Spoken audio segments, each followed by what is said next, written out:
Hoje a gente está aqui com Amanda Maranhão, mestre em Direito Internacional, especialista em arbitragem comercial internacional. Ela é coordenadora da Camarb Alumni, é membro da Young ICCAA, do CBAR e do Núcleo de Advocacia de Mediação Empresarial. Ela é autora de artigos acadêmicos na área de arbitragem, direito civil, direito comercial e direito do comércio internacional, publicados em revistas especializadas. Fundadora do Grupo de Estudos de Arbitragem da UFPE, é sócia do Junqueira Ferraz, Arraes Maranhão Advogados, atendendo clientes de São Paulo, Recife, Rio de Janeiro e Brasília. Estamos prestes a descobrir como ela transforma ideias em ação. Amanda, é um prazer ter ela aqui conosco. O nosso primeiro bloco vai focar em quem você é, como foi sua jornada.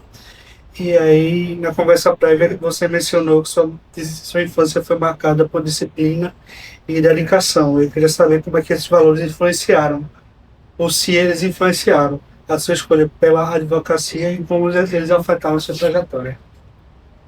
Na minha casa, eu sempre tive um incentivo muito forte dos meus pais em ter uma dedicação ávida aos estudos, à leitura e também às finanças. Muito embora meus pais sejam, minha mãe é médica e meu pai é empresário, não tenho ninguém na minha família, com exceção da minha avó, que fez direito e trabalhou na Receita Federal durante muitos anos, mas não temos advogados na família. Muito embora isso, toda a disciplina e o estímulo à leitura dado pelos meus pais me influenciou a seguir a advocacia, justamente porque o meu interesse era de ter uma justiça social muito grande, buscando direitos, inclusive séries que eu assistia, a leitura que eu fazia, que era justamente de suspenses e de novelas que estimularam tudo isso. Quais aprendizagens você teve ao participar em competições de arbitragem internacionais, como a que você foi em Viena? As competições de arbitragem internacional, elas foram um aprendizado muito forte para mim, porque enquanto estamos na faculdade, nós não temos muita prática jurídica, prática de oratória, a prática de argumentação. E as competições de arbitragem, elas são um grande estímulo para que o jovem aprendiz, né, ele consiga ter uma experiência real de uma simulação de um tribunal arbitral. Isso tudo me ajudou muito a ter desenvoltura, a conseguir ter uma melhor oratória, uma preparação, uma dedicação para aquele evento, que foi muito importante para mim. É um MUN para quem está na faculdade. Exatamente, é um MUN para quem está na faculdade, voltado para arbitragem. Geralmente as questões que são discutidas ali, porque a arbitragem é um meio, né, de resolução de conflitos. Mas geralmente o mérito da controvérsia envolve direito empresarial e direito internacional. Então são grandes questões envolvendo, por exemplo, compra e venda internacional de insumos agrícolas. São grandes questões envolvendo grandes empresas que eles omitem o nome das empresas e colocam ali um caso fictício. Então é muito interessante para poder ter essa experiência. Como é que foi passar no mestrado da USP? Foi muito difícil, mas ao mesmo tempo foi muito gratificante, né? Não tive, né, alguém de lá de dentro para me ajudar, né? Porque a gente sabe que a terceira fase para ingressar no mestrado na USP é justamente a aprovação pelo orientador. Então, geralmente você tem um contato prévio com o orientador. Eu não tive esse contato prévio. Eu fui com a cara e a coragem e felizmente eu consegui. Deu certo. Deu certo. A especialização em arbitragem comercial lá em Londres, como é que essa especialização ampliou sua visão global da área? A experiência que eu tive na London School of Economics and Political Science foi muito interessante, porque lá eu pude conhecer pessoas. Inclusive, eu trabalho hoje em dia fazendo parcerias com advogados da Suíça e da Alemanha, justamente porque eu os conheci naquela época, naquele curso em específico. Então foi muito gratificante e realmente uma experiência única, porque você tem contato com advogados e profissionais envolvendo diversas áreas que trabalham na Europa, que trabalham em todas as cidades do mundo, e você consegue reunir aquilo tudo numa sala de aula. Então, dica de network de high level aí para quem está interessado. A arbitragem internacional é uma área complexa e desafiadora. O que te atraiu para essa especialização e quais são as principais habilidades que um advogado precisa desenvolver para se destacar nesse campo especificamente? A arbitragem é um método alternativo de soluções de controvérsias. Sim. Acho que algumas pessoas podem até pensar que é uma exceção ainda. Mas no ambiente sofisticado e de negócios complexos, ela já é a regra. Nós temos algumas não qualidades presentes no judiciário que tornam a arbitragem muito mais atrativa, como é o exemplo de uma celeridade processual, o sigilo, né, porque empresas, geralmente, elas não querem ter esses conflitos publicizados, especialidade das pessoas que estão decidindo. Muitas vezes a gente entra com um processo e o processo envolve uma questão muito complexa e ele cai numa vara que o juiz, infelizmente, dada a sobrecarga de trabalho que ele tem, ele não se especializou porque não era uma vara especializada. E, diferentemente disso, a arbitragem nós conseguimos escolher o árbitro que vai estar ali presente, que vai decidir aquela demanda de forma satisfatória e precisa. Então, é um método que tem muito a ver com as empresas, com os negócios internacionais. E a especialização nessa área, realmente, ela requer, de fato, uma dedicação e um conhecimento e um know-how muito grande. Inclusive, a arbitragem, né, é muito comum que os árbitros, eles são muito conhecidos, porque justamente é um ambiente muito negocial. Sim, eu imagino que deve ser cada tema específico, né? Então, uma pessoa ela vai habitar em determinada área e tem aquele conhecimento específico para aquela área. Exatamente. Diferente do... Exatamente. Se, por exemplo, você tem uma disputa envolvendo construção civil, você consegue, cada uma das partes, elas nomeiam um árbitro, geralmente quando o tribunal é composto por 3 árbitros, e esses 2 árbitros, eles nomeiam um presidente. Então, geralmente, você tendo aquele litígio envolvendo construção civil, você vai indicar um árbitro que tenha uma expertise maior envolvendo construção civil. E por aí vai, né? Dependendo do litígio, se for uma questão ambiental, é possível que se escolha uma pessoa que tenha uma expertise maior envolvendo direito ambiental. Uma situação grande, né? Nos últimos 12 meses, você foi convidado para palestrar em eventos de estado. Poderia nos contar como foram essas experiências e sobre o que você palestrou? Foram eventos bem interessantes. O primeiro deles envolveu negócios. Na verdade, eu gosto muito de intitular que a advocacia ela também deve ser uma mistura com os negócios, né? A gente não tem que olhar a advocacia tão somente pelo viés jurídico e técnico da área jurídica. É necessário que façamos, né, um exercício aí envolvendo também a atividade negocial. E aí eu fui convidada para palestrar no evento envolvendo advocacia e negócios. E na semana passada, coincidentemente, fui convidada para palestrar no evento promovido pela Kansas CDC, pela OAB Pernambuco, pelo IAP, que foi um evento que envolveu arbitragem e administração pública, evento no qual eu palestrei sobre justamente as imunidades jurisdicionais dos estados no ambiente internacional. E nesse ambiente específico se encontravam diversos procuradores municipais, estaduais. Foi bem interessante. Amanda, você destacou a importância da assessoria jurídica preventiva para startups. Poderia explicar como essa abordagem funciona e quais os benefícios ela traz para empresas em fase inicial? As startups, justamente, elas estão em um ambiente que requer muita celeridade, muita rapidez. Muitas vezes elas iniciam sem um mínimo embasamento jurídico e que no futuro pode dar problemas. A maioria das vezes a pessoa começa e depois se preocupa, né? Exatamente. E esse é um ponto muito importante para que a startup ela consiga depois virar um grande negócio. Se hoje ela recebe um aporte financeiro e ela não se preocupa com as questões mínimas e essenciais para que isso tudo prospere, ela pode ter problemas no futuro. Então, o que a gente busca com a advocacia voltada justamente para isso é conseguir atender esse cliente com a mesma celeridade que ele precisa. O jurídico ele não está ali para complicar, né? O jurídico ele tem que estar andando lado a lado com a velocidade dos negócios. Então, são essas as dificuldades que a gente busca justamente sanar, advogando para essa área. A elaboração de contratos é um ponto crucial para qualquer, não só empresa, mas para qualquer startup também. Como você garante que esses contratos sejam dinâmicos e flexíveis, acompanhando o crescimento da empresa sem comprometer a segurança jurídica? Eu diria que um bom diálogo, uma boa negociação, seja entre partes ou seja entre advogados, é a chave para essa questão.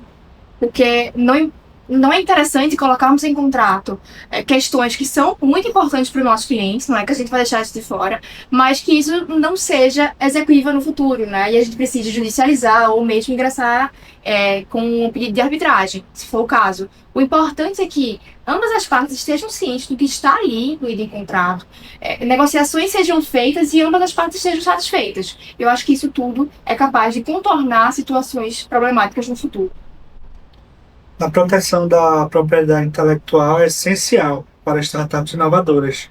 Quais são os principais cuidados que os empreendedores devem ter nesse sentido e como é que a assessoria jurídica pode auxiliá-los? As empresas, depois da promulgação da lei, elas precisam se adequar à Lei Geral de Proteção de Dados, sob pena de sofrerem futuras multas indesejadas. Então, é importante que todos os contratos dessas empresas que lidem com informações sensíveis estejam adeptos e adequados à LGPD.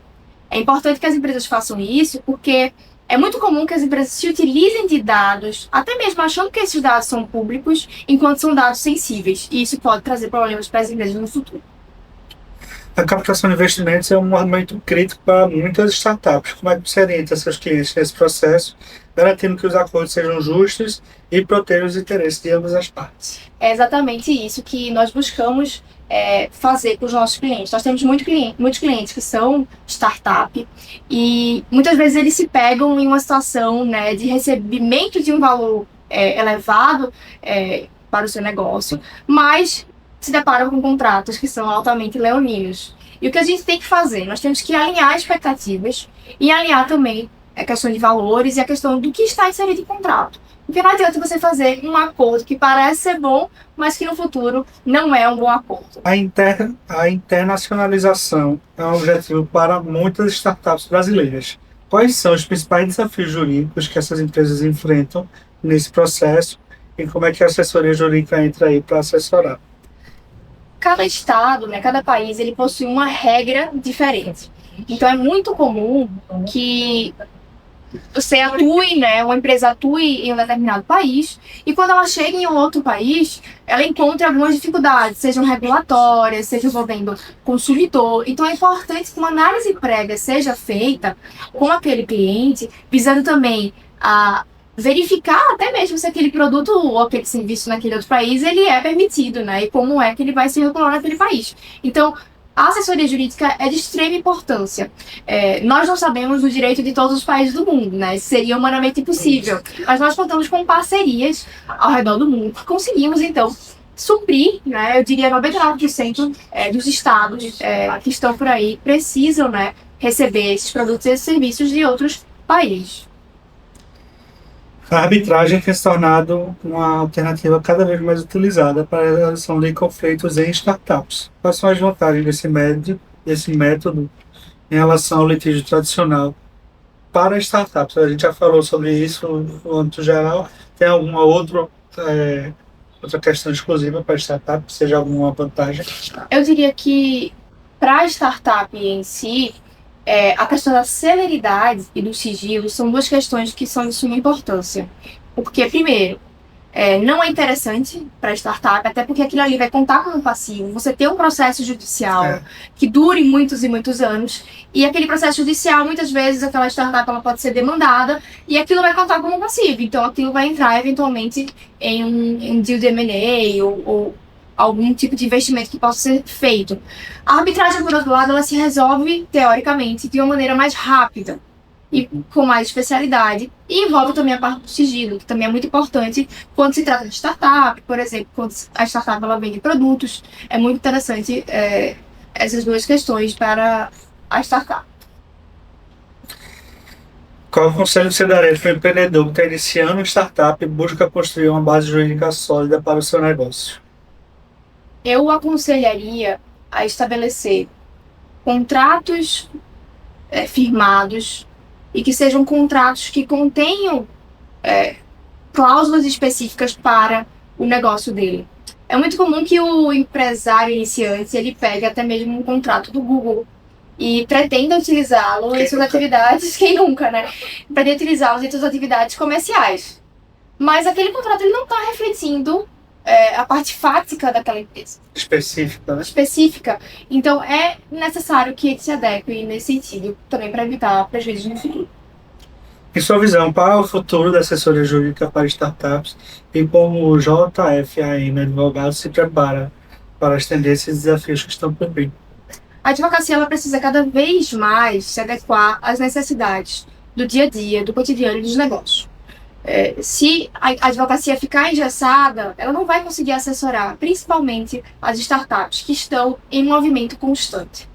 Nós do JFAN, nós estamos querendo, nós buscamos sempre um aprimoramento e uma responsividade muito grande a esses clientes que são de startup. Nós possuímos diversas formas no escritório de atendê-lo de forma dinâmica e rápida, buscando justamente conseguir uma assessoria jurídica precisa para as necessidades desse cliente. Conte histórias, inspire ou eduque o público. Curiosidades ou histórias curiosas. Você poderia compartilhar conosco uma curiosidade ou história curiosa do seu ramo de atuação? Já tiveram clientes, principalmente infoprodutores, que quiseram fazer permuta em arroba no Instagram, em troca de honorários.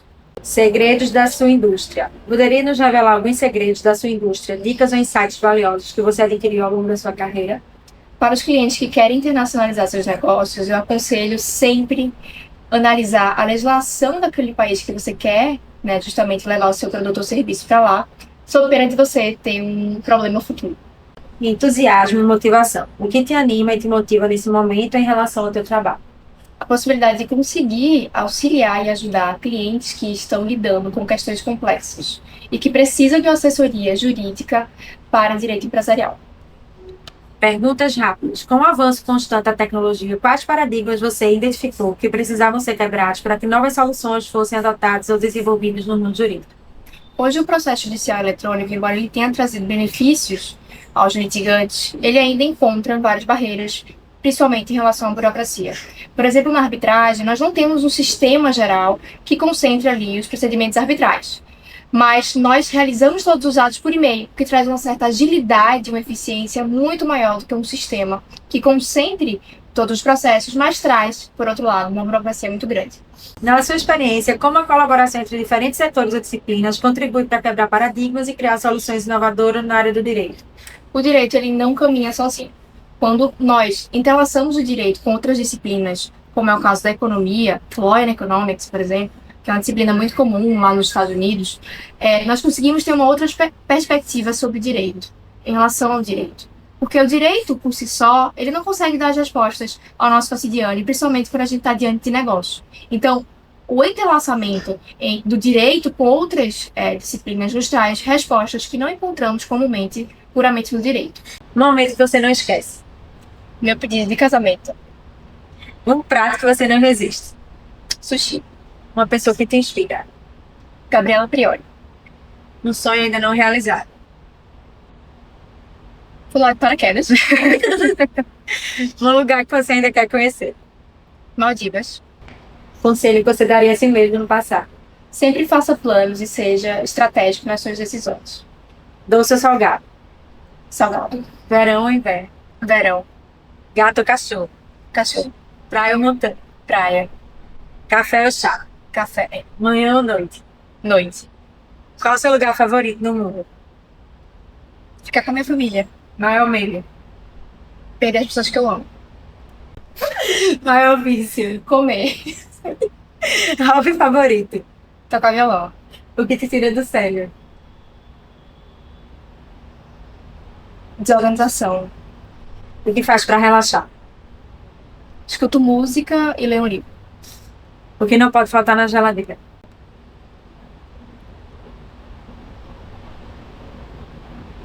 Iogurte.